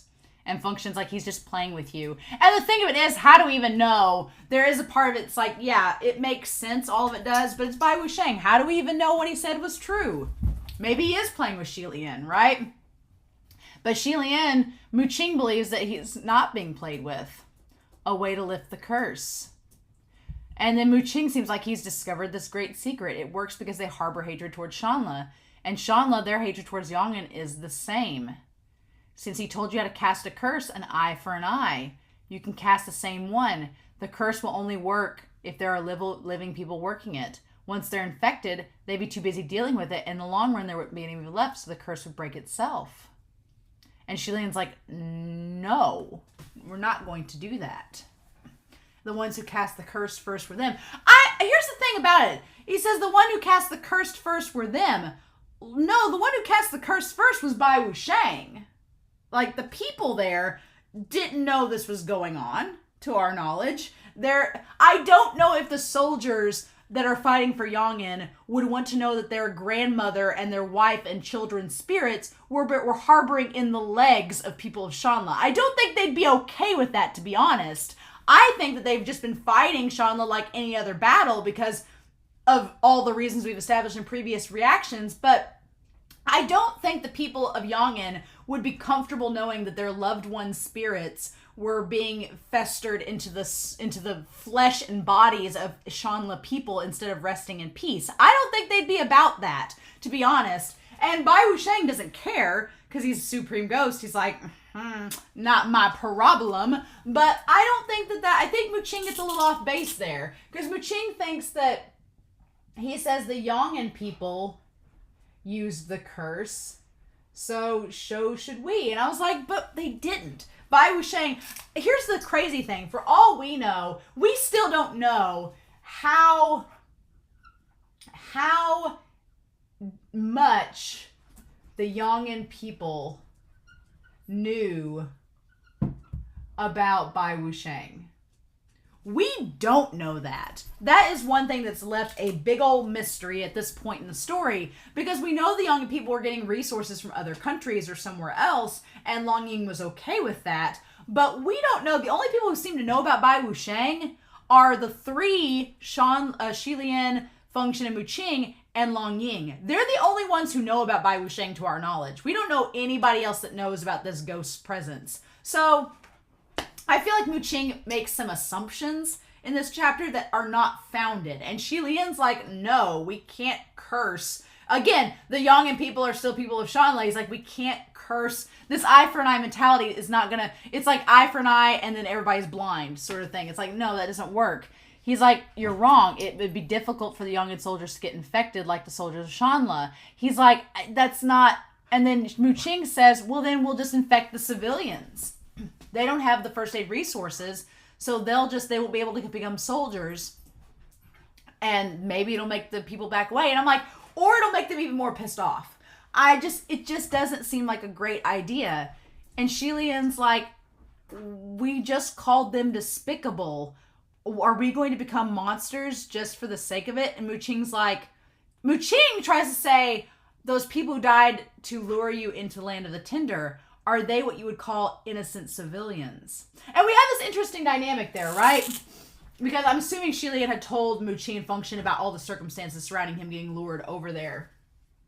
We have these two situations, right? We have Xie Lian, who once believed that all people of Shanla were the same. He started out this flashback arc being like, oh, all the people love me. They'll all be fine with my decisions. And the Goshi was kind of like, no, you've just seen a certain part of the people of Shanla. Not everybody believes the way that you think that they do. Like, he's like, no, it's not exactly how this works. And so the Goshi had to correct him. And Xie Lian eventually figured out that, yeah, maybe he was kind of right. And here Mu Qing is suggesting that all the people of Yongin are the same. He's suggesting the people of Yongin are all despicable, and Xie Lian has to be the one to be like, well, no, I've learned that's not really the case. He's like, yeah, those people on the front lines at Land of the Tinder, they were the ones at the forefront. They were the extremists. He's like, yeah, they did think that, but not everybody in Yongin is like that. So we can't assume. And he tries to think of another way. But Mu Qing says, why would I want to go to Basie Hill to care about how enemy civilians get on? You're considerate of others, but they have never been considerate of you. Doesn't that suck? Now, in this whole big argument, Feng Xin calls Mu Qing out and says some things about him.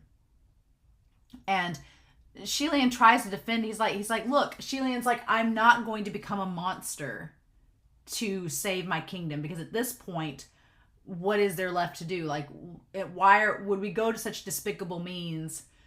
I feel like Xie Lian is also considering Long Ying's words to him from the last set of chapters, like, well, you didn't help us. And now I feel like there's a part of Xie Lian that would feel really guilty for telling Long Ying, being like, oh, I'll save your people too. And then if he turns on all of them as like, and does the human face disease, it would make him like a ghost. I'm like, that seems rather despicable, right?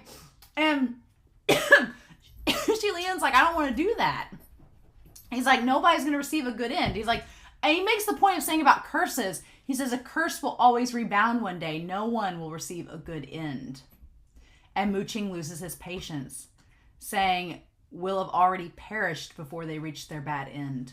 You don't have a third path. There's no second cup of water. Wake up, you're running out of time. Now, Feng Xin makes some assumptions about Mu Qing that I do think are wrong. I think that Mu Qing is worried for Xie Lian and is trying to help him. I think he's worried for Xie Lian. I think he's like, you've got to help yourself. I think Mu Qing does worry about Xie Lian and is afraid that he's not helping himself and that he's going to get hurt in the long run. And he's like, look, can't you do something like this to save yourself? And but Mu Qing's a tsundere, right? So it doesn't come out like that. And Feng Xin is like, no. Feng Xin gets really mad at him and thinks that he's trying to like Feng Xin goes on like a warpath. Feng Xin has like a big old long rant about how Mu Qing is just trying to like show up Xie Lian, right? Which is crazy. Feng Xin's assumption is that Mu Qing is trying to be a better heavenly official than Xie Lian, but I don't think that's the case. I think that Mu Qing does value Xie Lian and does care for him, but Mu Qing wants Xie Lian to be better, right? He wants him to be better. It's very curious. You have these three pinnacles, right? You have Feng Xin, you have Mu Qing, and you have Hua Chong, and the way that they view Xie Lian. Feng Xin has this utmost loyalty. Loyalty to a fault, right? Where he's like, I'm going to be loyal to you no matter what. And if you say jump off a cliff, I'm going to jump off the cliff with you. And even after they broke up 800 years later, Fengshen's like the first one to go looking for him. He cares about him in terms of his loyalty, right? Mu Qing cares about him in terms of like his passion, almost. I guess it's the best way to put it, because Mu Qing is very passionate about trying to find ways to help Xie Lian, but there's problems with Fengshen and there's problems with Mu Qing. Fengshen is like he's loyal to a fault, but he's loyal to a fault, but he never questions anything with Xie Lian. He never questions anything, right? And that, becomes a problem. Mu Qing is passionate, but he questions without explanation. He questions and does things without explaining to Xie Lian what he's really thinking. And that's problematic on Mu Qing's side. Like, there's a point where they're at the palace at the end, and Hua Chong shows up, and Mu Qing looks like, in the book, he says he looks like he's realizing something. He knows it's Hua Chong. He recognizes him. He wants to say something, but the damn tsundere doesn't say anything. And I'm like, explain yourself, sir. I still haven't forgotten this whole thing about Hua Chong in the army. That's never been explained. I hope we get something on that later on. But Mu Qing is passionate, but he doesn't communicate, right? Fengshen is loyal, but never questions. Mu Qing is passionate, but he does not communicate. And then you have Hua Chong, who does communicate. He is devoted, but he does question. Hua Chong does question him. Like, when they're at the shrine and stuff, he's like, well, why would you do this? Well, what do you think about that? What about this, Your Highness? What do you think? Huh? How about this? Like, he does question and he does communicate. So Hua Chong kind of does the middle ground that Mu Qing and Fengshen will not.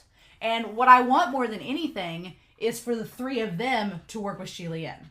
That's what I want more than anything, because I really think that, like, I'm hoping that the climax of this series leads to the three of them working to help Xie Lian.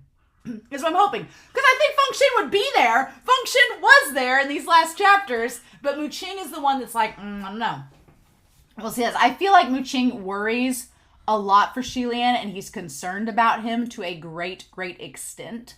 But Xie Lian, he's concerned about Xie Lian so much, but yet he doesn't know how to communicate it, and he doesn't exactly know how to say it, whether he thinks it's not his place or whatever. I'm excited that we're going back to the present, because I want to see, now that we know about Fengshen and Mu Qing and how they were with Xie Lian in the past, I'm excited because now we can move forward and see how they are with them going on with the rest of the story. So that's exciting. I'm excited for that. But he turns to Mu Qing again and talks about, like there's so much yelling in this chapter. It's just like, and Xie Lian just gets to the point where he's like, will you guys just get out of here? Like, I can't. And all Mu Qing can respond with is, use him. What do you know? I don't think Mu Qing is trying to use him. I don't. I think Fengshen gets a bit off the mark there. I don't think Mu Qing is trying to use Xie Lian. I don't think that he's jealous of Xie Lian. I don't think he wants to become more of a heavenly official. I do think he cares about Xie Lian, and he's trying to offer Xie Lian options. He's like, look, you could do this. You could help yourself. Like, he wants Xie Lian to be okay, but he can't. Mu Qing does not have a bleeding heart at all. And Mu Qing, we've established, he's judgmental of others. And so he just doesn't think the people of Yong'an are worth it. And it's like, they're both so flawed, Fengshen and Mu Qing are. But they both care about Xie Lian in their own ways. And it's so frustrating in this chapter to see them all arguing, because I'm like, you guys don't need to argue. You guys all want the same thing. And it's so frustrating that they can't get on the same level. And I want Hua Chong to show them a way. But I don't think Hua Chong cares about them at all. Which is hilarious. We'll get to that at the end of this, chapter 88. But Xie Lian's like, no cursing. That's a no-go. We're not doing it. And I love that Mu Qing is like, you're the boss, fine. And Fengshen's like, yes, sir. Like, just to one-up him, right?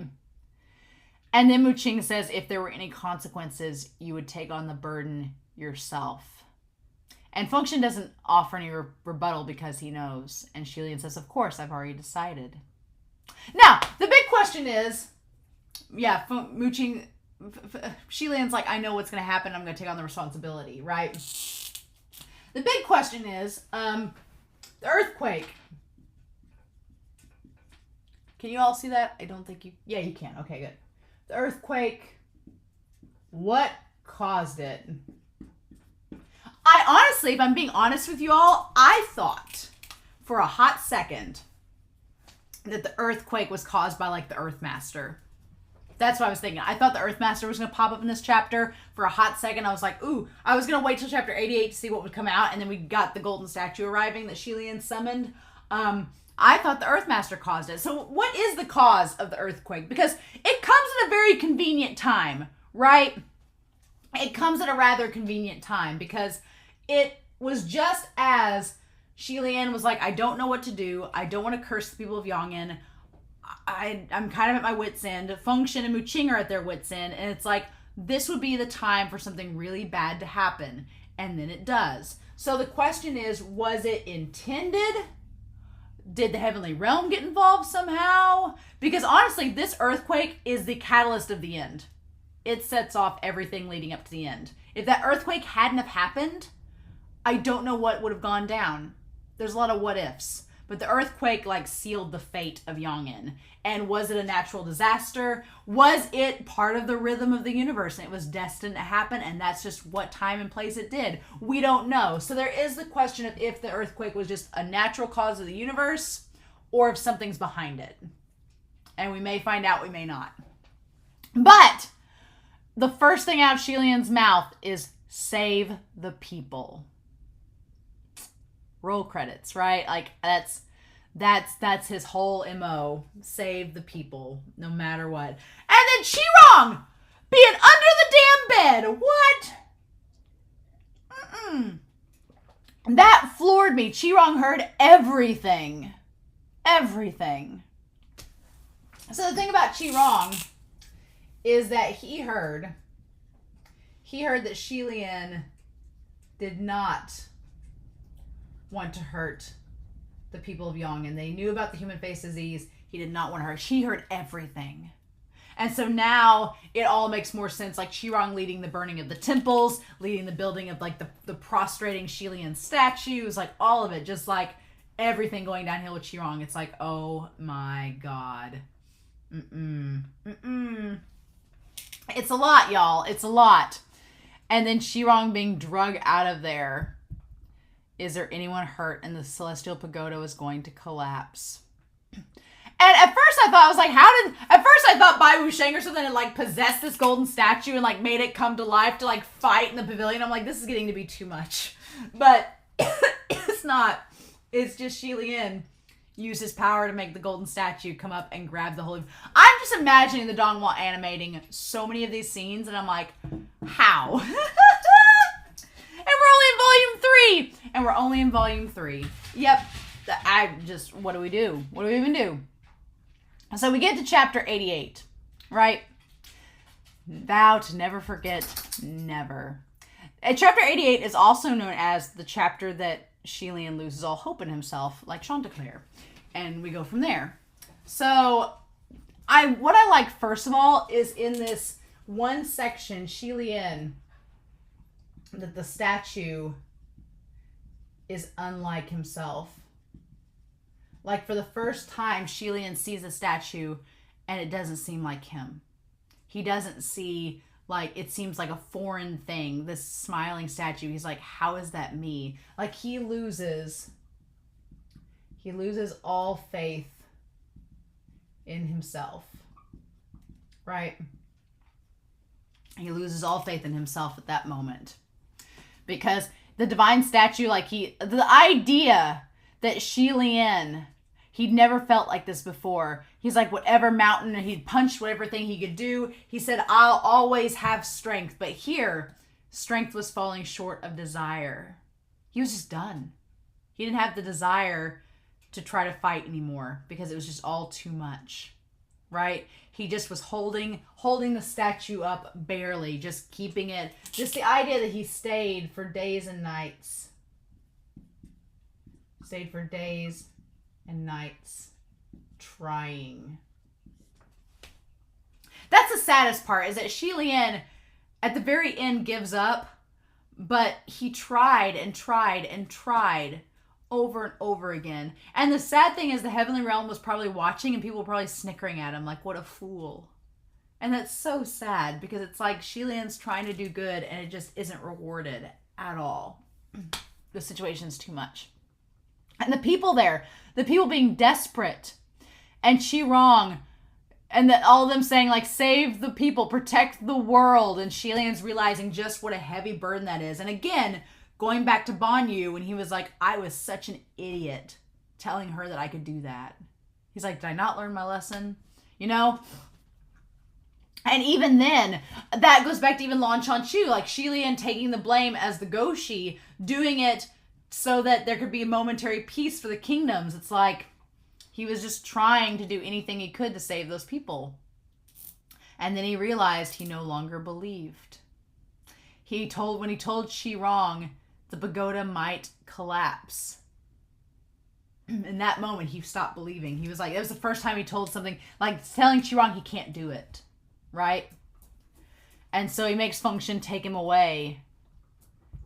And then he's like, do you all know? And I love he calls Xi Rong a fool, saying, do you know what a curse is? And Xi Rong says, he's like, I'll do it. I'll curse Yong'an. I'll help you kill them. He's like, it's just a curse, right? Cousin, let me tell you, I have quite the talent in this area. I curse my dad often. Maybe even died for my curses. You know. And then that's when he realizes that, oh my God. I love that he says to Xie Lian, or to Xi Rong, he says, you'll protect us for sure. You'll chase Yong'an and defeat them and chase them away for sure.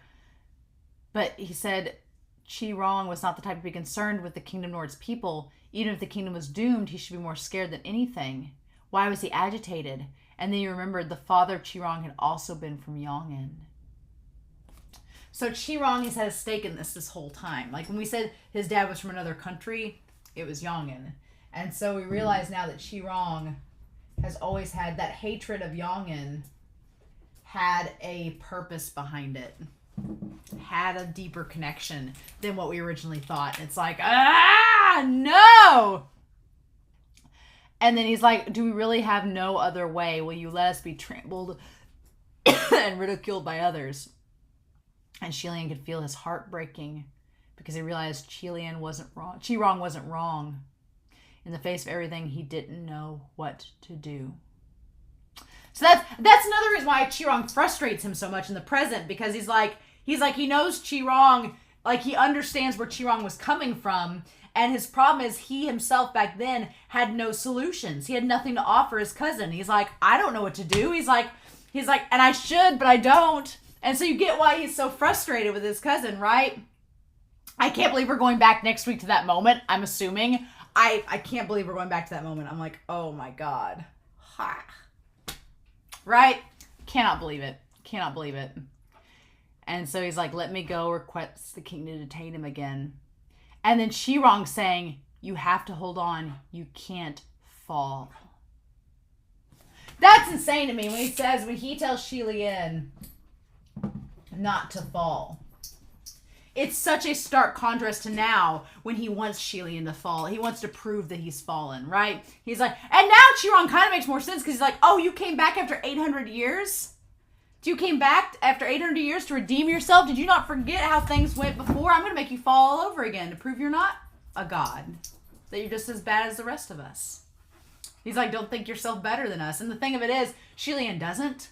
But Xi Rong doesn't know that. It's like, God, it's great. And it's just, I can't believe the comparisons of Xie Lian comparing his spiritual power like the water source of Yong'an that's draining day by day because it's just spreading so thin. And he's not getting the support he was from his devotees. It's not the same. Everything's collapsing. And he's figuring out just like, and he doesn't believe in himself. So it's like everything just goes downhill to hell in a handbasket. And the moment like his dad and mom come out to see him, like I'm assuming his dad and mom die when the pagoda falls. They're going to die right after all this happens.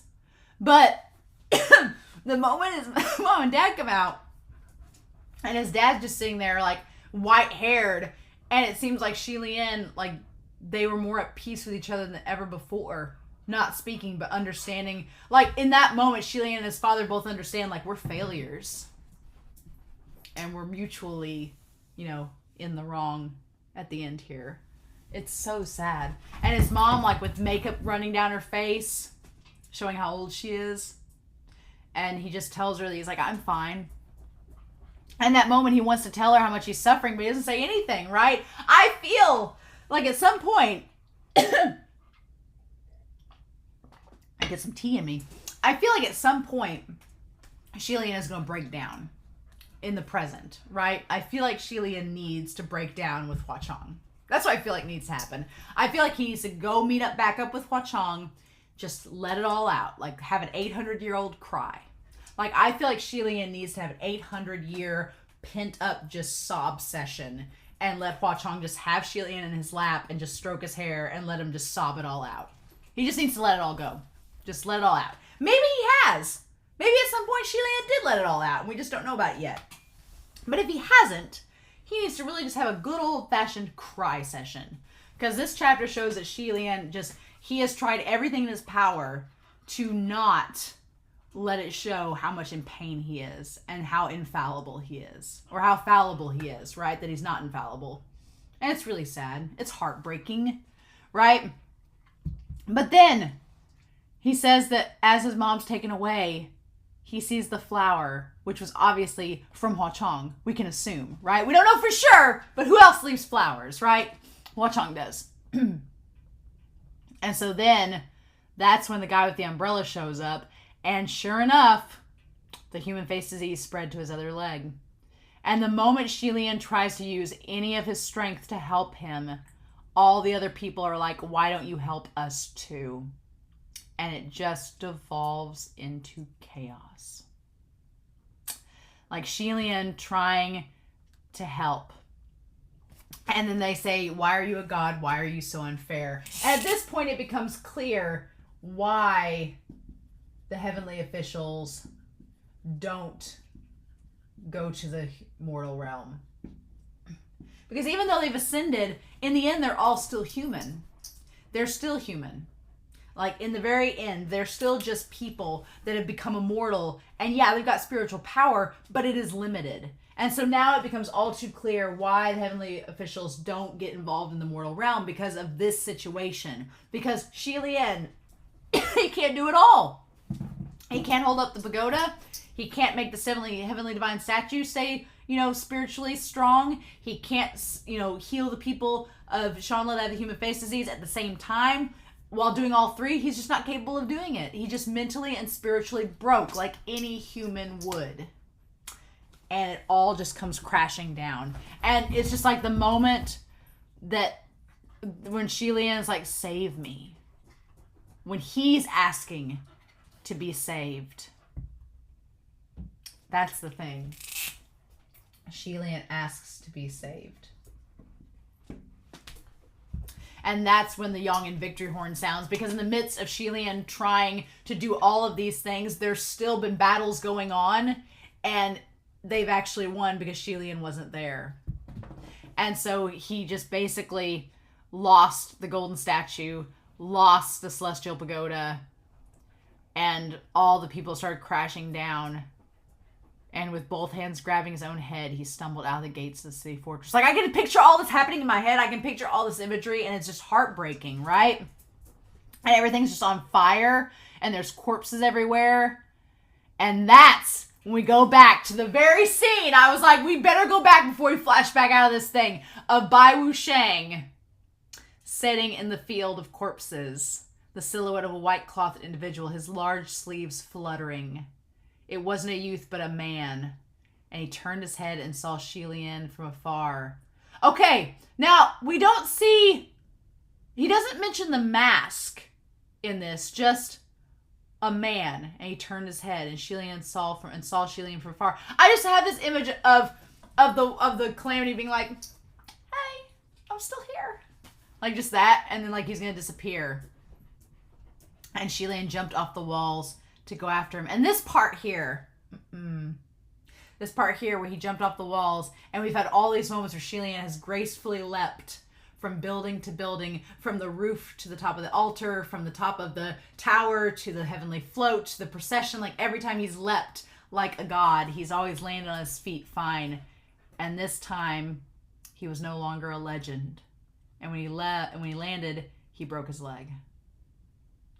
I think of two things in this scene. I do think of a Disney movie. And I think of another thing. I think of one, when he leaps without faith and breaks his leg going after Bai Wuxiang, who just pieces out. Bai Wuxiang's like, did my job, chaos caused, peace, see ya. Which begs the question with Bai Wuxiang. So Bai Wuxiang never fought Xie Lian a final time. He just left. He just saw all the damage was done and was like, my deed here is done, bye-bye, and peaced out. So why did he fight Junwu? That's a big question. Why and when did he fight Junwu if he just peaced out? And if that was part of the rhythm of the universe for Shanla to fall, why did Junwu find it necessary to go fight Bai Wuxiang? I don't know. I'm assuming we will find that out in the novel as we go. But that's an interesting question. I'm very curious about that, to be honest. But the leaping without faith reminded me of two things. One, it reminded me of Kiki's delivery service when she is no longer able to fly with her broom anymore and she tumbles and crashes, right? Reminded me of that. But it also reminded me of Toy Story, where Buzz Lightyear, he figures out he's a toy and he's not like an actual human. He's not real. He's just a child's plaything, and he jumps off trying to escape, and when he realizes his wings don't actually let him fly and he falls to the ground, his leg pops off. And he loses, or maybe it's his arm pops off, one of the two. But it reminded me of that scene as well. But yeah, Xie Lian. But since he's immortal, he's self-mutilated himself several times now. Since he's immortal, his leg just eventually heals. And that's all there is to it. But ever since that day, he became an entirely different person. He lost his spirit and was no longer divinely invincible. He lost his faith. So he was never the same. I feel like what a moment. Like, just imagining Xie Lian stumbling through the rubble from this collapsed pagoda, his divine statue in ruins, people dead everywhere, Yong'an battlefield, Yong'an's victory horn blaring, smoke and fire everywhere, and Xie Lian looking down and seeing Bai Wuxiang being like, ciao, and realizing that he did nothing in the long run. And that's the moment that broke Xie Lian. Like, he broke alongside his leg and was never the same after that. And he just became a defeated shell of himself after that, which is really, really sad. And so it's at that point he starts to question, am I a martial god or a god of misfortune? And at that point, everyone starts to label him as the god of misfortune. And Xie Lian starts to question it as well. Does he actually become that? Right? And so it's as if like his final sentence that day, the day where like 3,000 people were affected by human face disease is just completely out of control. He's called back to the heavenly court. Now, the question is, we don't get to see what happens when he's called back. We don't get to see what happens when he's called back, and the wheel just came off of Whiteboard Coon. Oh no!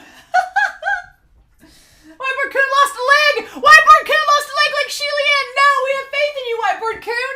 Don't leave us! I'm not joking. The wheel just fell off Whiteboard Coon. I'm gonna fix that after this.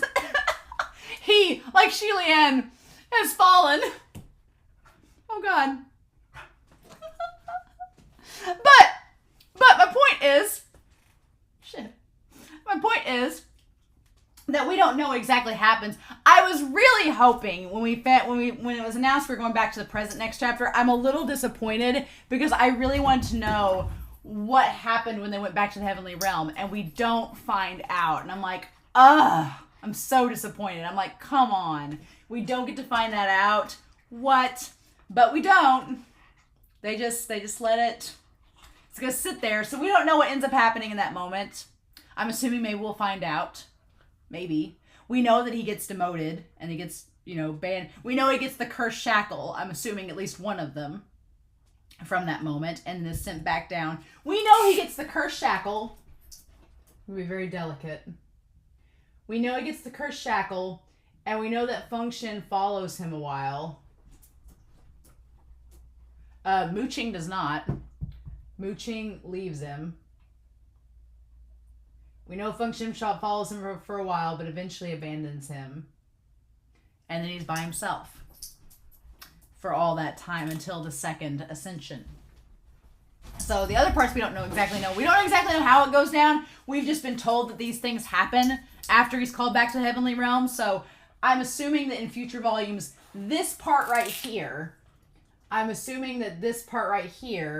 will get elaborated on at some point later in the volume. This part right here, and possibly the whole thing of Bai Wusheng leaving. I'm assuming that this last portion here we're going to get elaborated on, because this part here was pretty elaborate, right?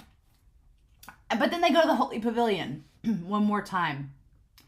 And that's when we see Hua Chong fighting off the men to try to save the Holy Pavilion from being attacked. And it's absolutely wonderful that he makes them go away, that he beats them up himself. And you know what the funny thing is? All I could keep thinking about in this exact moment, thinking of Hua Chong fighting off all of these guys in the Holy Pavilion, all I could think about was, you keep seeing his eye shining brightly. All I could think about was Ming.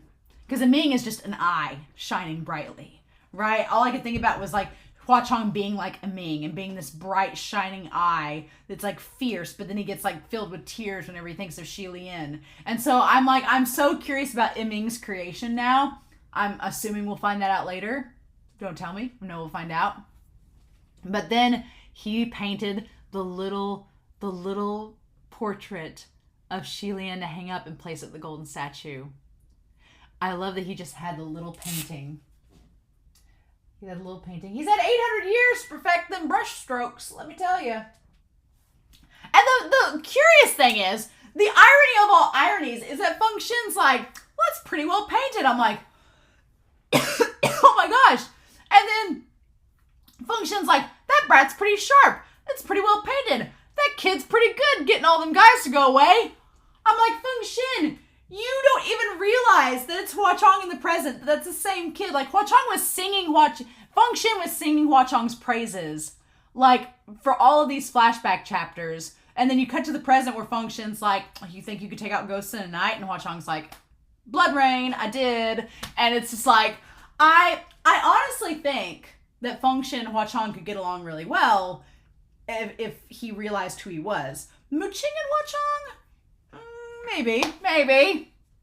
My thing that bugs me in this chapter is that Mooching, it says Mooching only looked down, his eyes shimmering as if recalling something, but didn't say a word. I hate that Mooching does not communicate. I'm like, Mooching, you need to elaborate about the whole army thing that we've never got answers about. You need to elaborate in this thing. You clearly know it's Hua Chong. Why don't you say things? I know we're going to get answers at some point, but...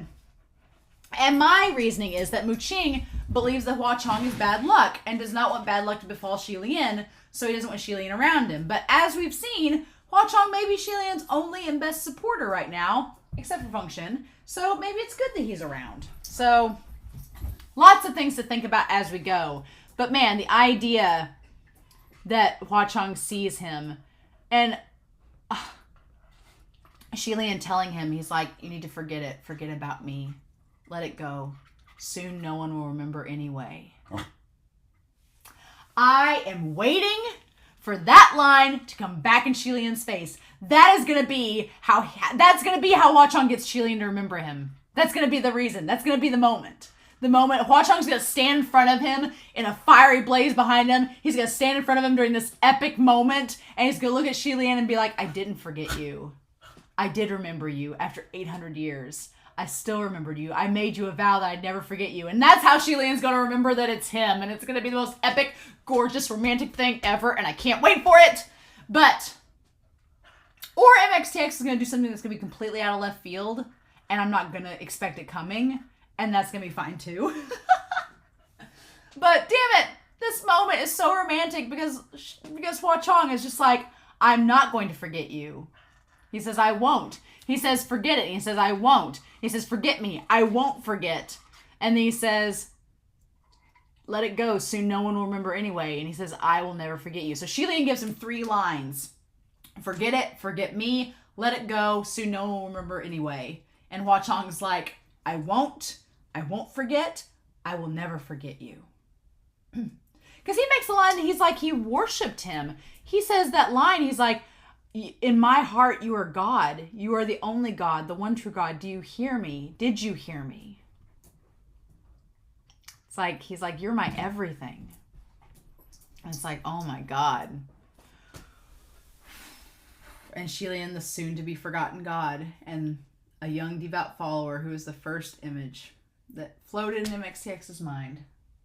And the funny thing is that Hua Chong has been, in my mind, actively working to make sure people don't forget Xie Lian in his own little ways. So it's curious, right? It's curious to see how far we've come in this story to get to this point. And just setting up Hua Chong. There are still things we don't know, like Hua Chong's death. We don't know when that happens. What the circumstances are behind his death, we don't know. There's lots of things I'm curious about. And I'm not going to do anything with White Raccoon because White Raccoon needs to be repaired. Like Xie Lian's faith, he needs to be repaired after this discussion is over. But there are some questions that I do have. One, how did Hua Chong end up dying? Are we going to find that out? I'm assuming we will at some point in the next 5.5 volumes because we are technically at this point halfway through. So at some point we're going to find that out. So how Hua Chong has died. Why and when did Bai Wuxing fight Junwu? Need to know these things. What ended up happening with the Heavenly Realm meeting and Feng Xin and Mu Qing and then following or leaving Xie Lian behind. We've now got all the backstory with Xie Lian and Shanle, but now we have literally 800 years worth of things to backtrack over. And we still have 5.5 volumes. So there's lots of time to talk about that. So, and then Long Ying, we don't find out what happens with Long Ying, what happened to him.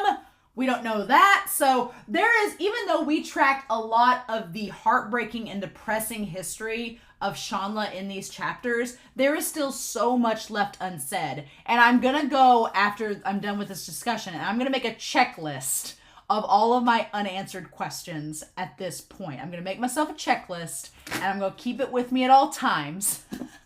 And I'm going to make note of it. And so each time we get, because now officially we're 2 books in. We're about to start book 3.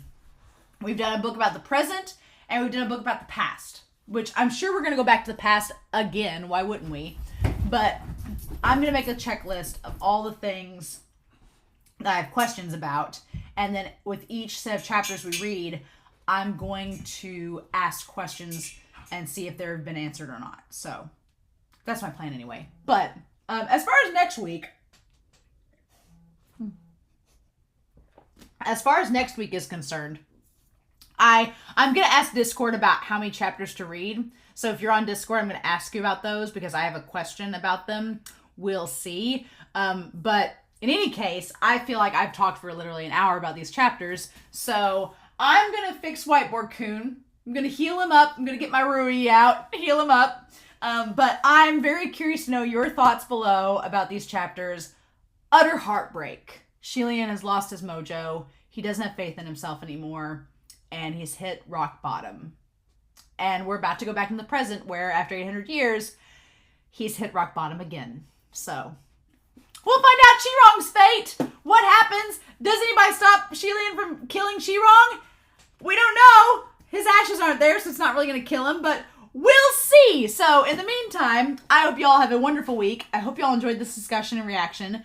Please stay safe. Take care. And yes, I will be back next week with the next set of chapters for Heaven Official's Blessing. Bye.